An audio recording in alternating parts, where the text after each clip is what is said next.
Salut à tous et bienvenue. Vous écoutez le premier épisode de L'Âge du possible, le podcast qui fait parler les jeunes de leurs idées et de leurs projets.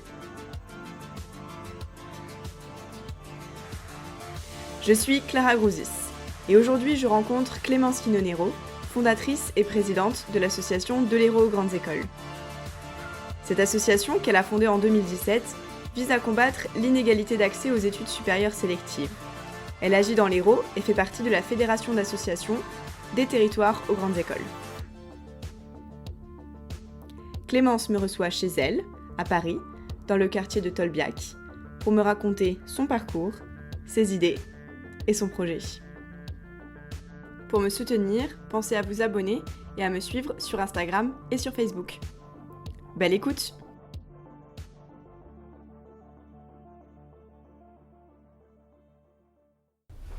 Salut Clémence. Coucou. Merci d'avoir accepté mon invitation. Avec plaisir. Alors déjà, comment est-ce que tu vas en cette période ? Écoute, alors là ça va, mais ça n'a pas été facile tout le temps, surtout j'étais en recherche de stage, donc en tout cas c'est les périodes d'incertitude, plus le Covid, ça a été un peu angoissant, ouais. Mais les beaux jours arrivent, donc ça va un petit peu mieux. Bon, on est content d'entendre ça. Est-ce que tu pourrais te présenter, nous raconter d'où tu viens et quel est ton parcours ? Oui, carrément. Moi, j'ai aujourd'hui 21 ans. Je viens d'une petite famille de viticulteurs dans le sud de la France. Mes parents font du vin et j'ai grandi là-bas. J'ai pas trop bougé dans mon enfance et j'ai vraiment grandi au milieu des vignes. Et puis un jour, j'en ai eu marre. J'ai eu le sentiment d'étouffer et j'ai eu envie de plus, quoi. Donc j'ai trouvé des réponses dans les livres à ce moment-là.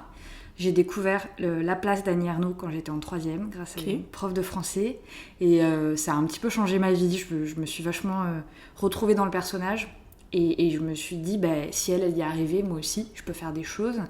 Et j'ai utilisé l'école pour sortir de là. Donc j'ai passé les concours de Sciences Po après, pendant le lycée et je suis arrivée à Sciences Po donc en 2017 à Sciences Po Paris. Je faisais une double licence avec la Sorbonne en lettres modernes. Pour suivre les pas d'Annie Ernaux un petit peu. Ouais. Et après, j'ai créé De l'Hérault aux grandes écoles, donc la même année, 2017-2018. En 2019, je suis partie étudier à Chicago une année.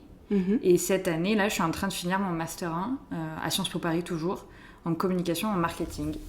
Ok. Et du coup, quand tu es arrivée à Sciences Po Paris, comment tu l'as vécu de venir d'un petit village et d'arriver à Paris ? Alors, ça a été assez curieux parce que je m'attendais à mal vivre le passage d'un petit village de 300 habitants à une ville de je sais pas combien de millions. Et ça n'a pas du tout été un problème. J'ai tout de suite adoré vivre dans Paris. Okay. Mais ce qui a été vraiment difficile pour moi, c'était des choses auxquelles je m'attendais pas du tout. Par exemple, je me suis pas du tout retrouvée dans les sociabilités à Paris. Les personnes n'avaient pas du tout mon parcours, on n'avait pas les mêmes références. Et alors dit comme ça peut paraître superficiel, mais tout ce qui est private joke, références culturelles, en fait c'est ça qui forge les amitiés. Moi je les avais pas et puis donc ça a été difficile pour vraiment me trouver des potes quoi au début. Et après ce qui a été difficile aussi c'était les cours quoi. On n'évolue pas dans les mêmes cercles sociaux, donc on n'a pas les références en classe.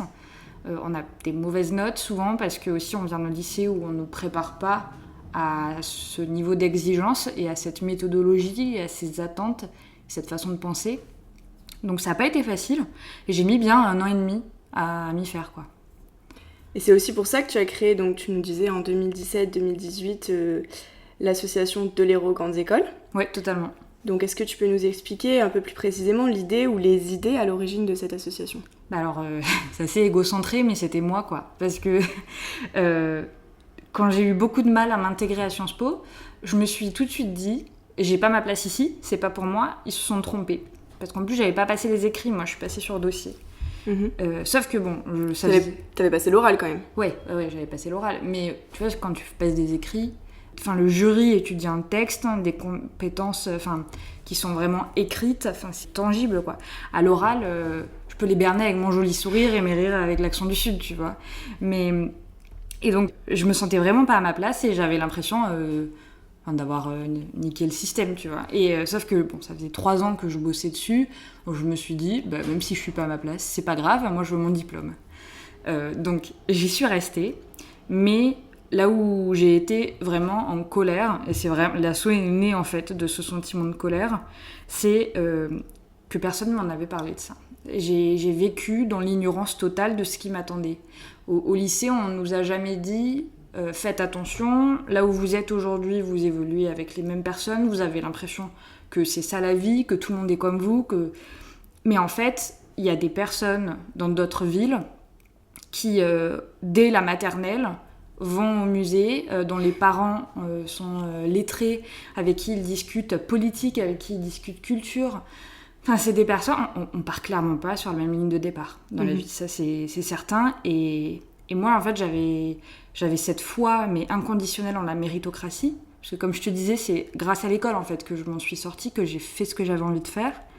Et donc, j'étais vraiment... j'étais persuadée que la méritocratie, ça existait. Et en fait, ça a été vraiment une désillusion.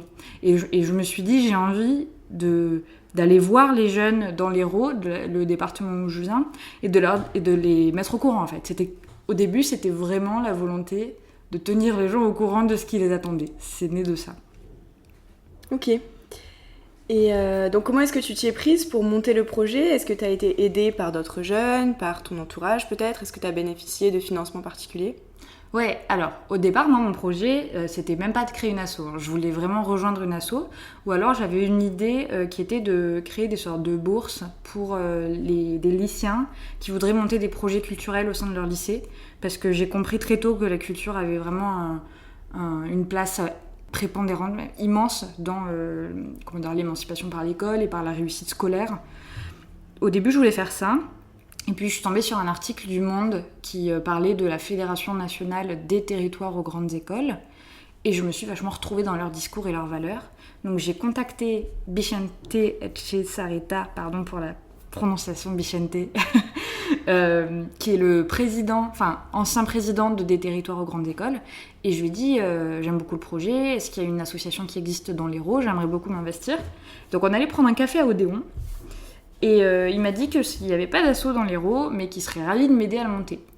La fédération, il faut savoir qu'en fait, elle encadre toutes les associations membres et elle les aide à se structurer, etc. Ok. Donc j'ai reçu cette aide-là, et après ce que j'ai fait, c'est que j'ai contacté 2-3 connaissances indirectes de personnes qui étaient en train de faire des études sélectives sur Paris et à Aix-en-Provence, et toutes les 3, on a monté le projet. Donc, comme tu nous l'expliquais, toi tu es présidente de l'Hérault aux grandes écoles, mais il existe une fédération qui regroupe des associations dans tous les départements, ou presque, de France. Totalement. De France métropolitaine et même d'outre-mer. Ok. C'est ça. Donc, est-ce que tu pourrais nous expliquer l'action de l'association un peu plus en détail ? Alors, il y en a plein, c'est compliqué. En gros, on a à peu près 3 pôles, 3 champs d'action. On a égalité des chances dans l'accès à l'éducation supérieure sélective. On a le pôle égalité des chances dans l'accès à la culture. Et après, on a le pôle développement du territoire. Donc, dans le pôle égalité des chances dans l'accès à l'enseignement supérieur sélectif, essentiellement, on va dans les lycées, on fait des interventions auprès des lycéens pour leur présenter les filières sélectives qui existent, pour leur raconter notre parcours, pour briser l'autocensure et pour aussi leur proposer les services de l'association. On fait ça, on a un système de parrainage aussi. En gros, on met en relation par exemple un lycéen qui veut faire, l'ESSEC, avec un étudiant qui est actuellement à l'ESSEC ou qui est passé par l'ESSEC, et donc l'étudiant va coacher pendant toute l'année et répondre aux questions en fait de ces jeunes. Donc on a ça, après on fait plein d'autres actions. Pour le pôle culture, égalité des chances dans l'accès à la culture, on organise des journées culturelles. On organise un voyage à Paris qui va avoir lieu en octobre. J'oublie sûrement plein de choses. On met en place un dispositif de bourse actuellement qu'on va lancer à la rentrée prochaine, mais ça c'est plutôt dans l'accès à l'enseignement supérieur. Et enfin, le dernier pôle, qui est le pôle développement du territoire, on organise des visites d'entreprise sur le territoire pour encourager les jeunes, en tout cas leur permettre à revenir dans l'Hérault après, à venir entreprendre, travailler pour vraiment dynamiser le tissu économique local. Et surtout, c'est en faisant revenir en fait la matière grise et ces cerveaux, ces personnes diplômées.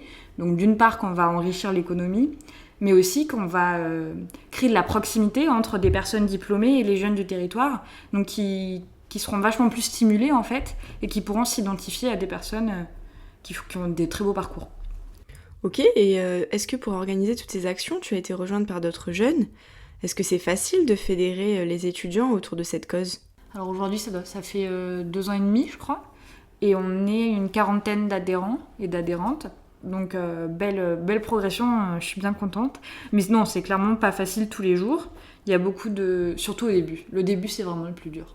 On se décourage beaucoup parce que c'est difficile au début. Quand on crée une asso, on porte tout sur ses épaules. Donc déjà, moi, j'ai du mal un peu à déléguer.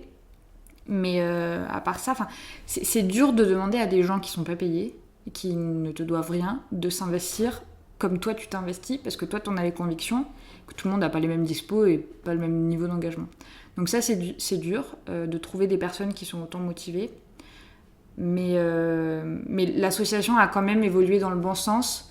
Et je travaille beaucoup là-dessus, parce que le management dans une asso, c'est vraiment le plus dur.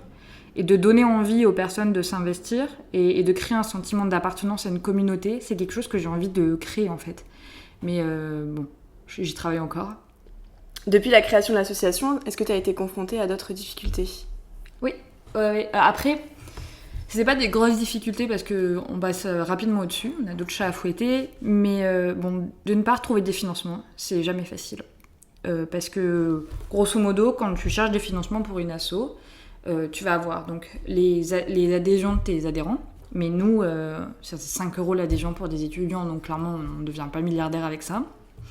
Les dons aussi, mais pareil, qui te fait des dons, on reçoit pas 3 millions par mois. Après, tu vas avoir les subventions publiques. Mais alors là, en gros, c'est tout ce que tu demandes aux communes, à la région, au département. Mais là, on s'est confronté à... comment dire ouais, je vais pas parler de corruption, mais le copinage en politique. C'est un petit peu ça. C'est-à-dire que si tu connais les personnes, si tu connais les élus, tu vas avoir de l'argent plus facilement que si tu les connais pas. Et au début, tu les connais pas. Et surtout, il y a toujours des jeux d'intérêt. S'ils voient que toi, tu peux leur apporter quelque chose, ils te donneront. Ils te donneront pas gratuitement, quoi, en vrai. Donc, au début, ça n'avait pas été facile de se faire une place. Et puis, surtout, ça m'a pas mal dégoûté, quelque part, de la politique, qui est pourtant quelque chose qui m'intéresse pas mal au début. Et après, il y a quoi d'autre ? Et bien sûr, tu as le mécénat et les subventions d'entreprise. Donc, c'est quand les entreprises t'aident. Mais là, c'est difficile parce que les entreprises, elles sont pas milliardaires non plus.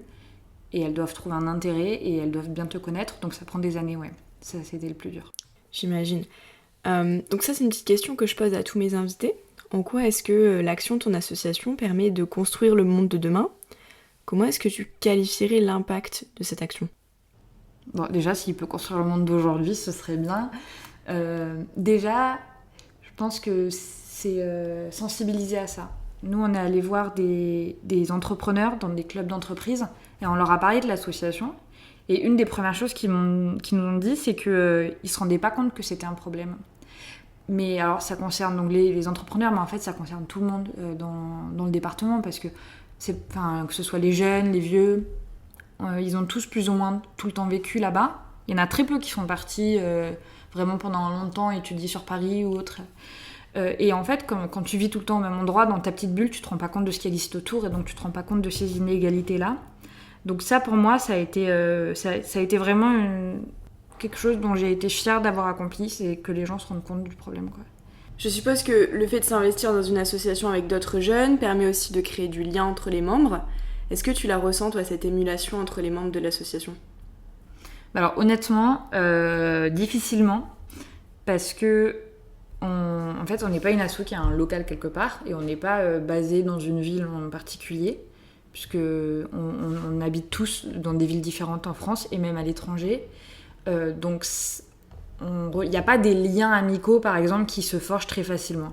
En revanche, ce que je sens bien, c'est quand il y a des membres qui ont un projet et qui ont envie de s'investir, en fait, tout devient facile parce qu'ils arrivent vraiment à trouver des gens pour s'investir autour de ces projets. Il y a des projets hyper ambitieux qui sont érigés en quelques semaines.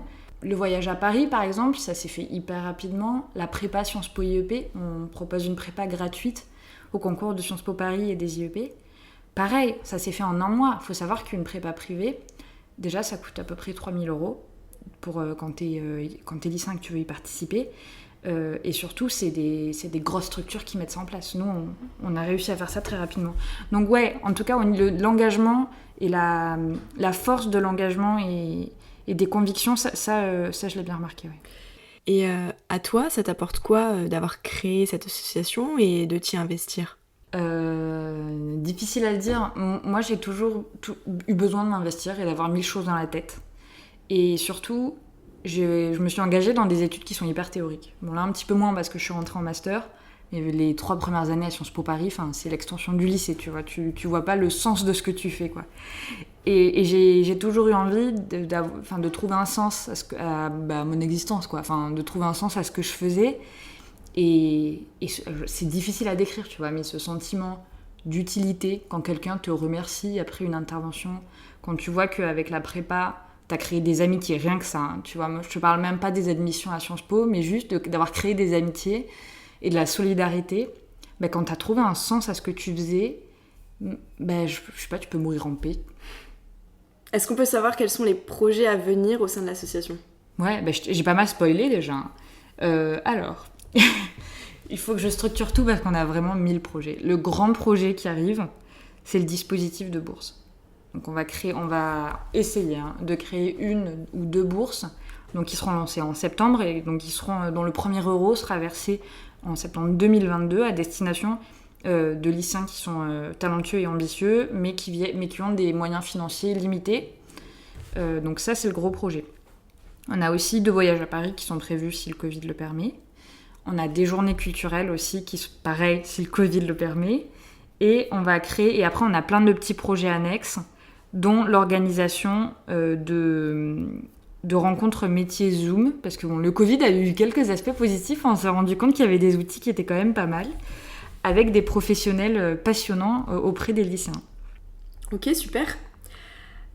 Du coup, comment est-ce que les auditeurs ils peuvent s'investir dans l'association, où ils pourraient encourager et suivre tout ça ? Alors, déjà, on est présent sur les réseaux sociaux, donc c'est De l'Hérault aux grandes écoles, sur Facebook et Instagram, suivez-nous.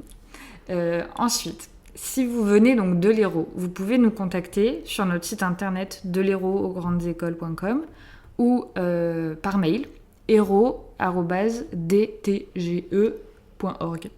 Si vous n'êtes pas de l'Hérault mais que vous avez envie de vous investir dans votre département, que ce soit en France métropolitaine ou en Outre-mer, je vous conseille de vous adresser à la Fédération nationale qui vous mettra en contact avec l'association présente sur votre département.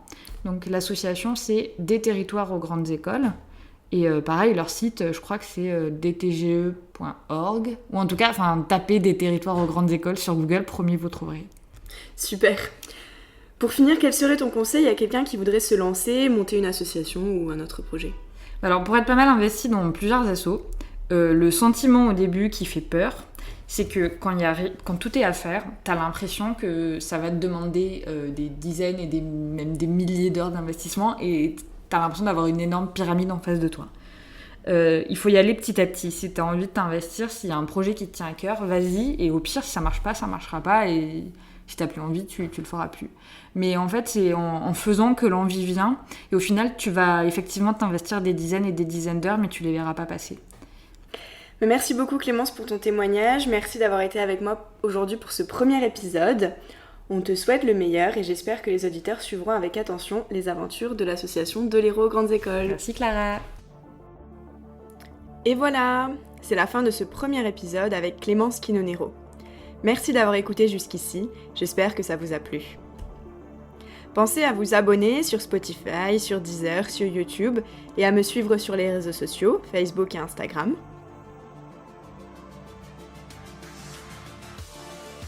N'hésitez pas à m'envoyer un petit message d'ailleurs si ça vous a plu, ou si vous aussi vous avez monté un projet et que vous avez envie de m'en parler. J'ai besoin de votre soutien, alors je compte sur vous pour parler du podcast autour de vous et pour le partager. On se retrouve très bientôt pour le prochain épisode.